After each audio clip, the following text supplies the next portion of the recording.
Soy Zulima Martí Cuñat del IES Pere Boil de Manises y soy ganadora del primer premio en el área de Artes y Humanidades en la convocatoria 2021 de los premios Sapienza.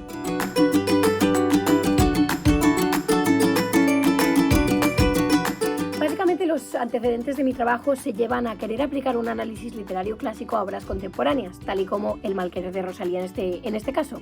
Quería mostrar cómo un mensaje de empoderamiento femenino a través de la literatura puede ser percibido en la sociedad.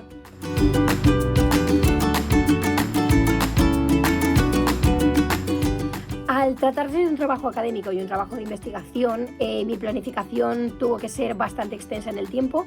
Mi trabajo se elaboró en 1 año y medio, teniendo en cuenta que tenía que tener muchas lecturas previas también.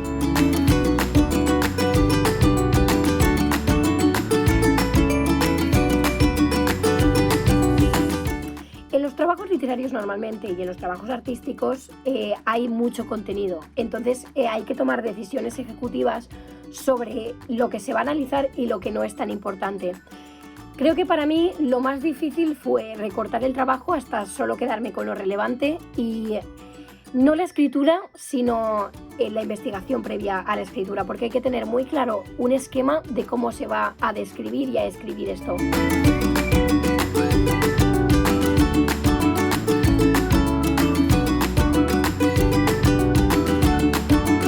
Pues a mí los premios me dieron voz y eso me encanta porque mi trabajo tiene que escucharlo la sociedad, también quería eso. Y por otro lado, me parece que la experiencia de conocer a gente que también está investigando en otras ramas de conocimiento es muy fructífero, sobre todo si te quieres dedicar a la vida académica.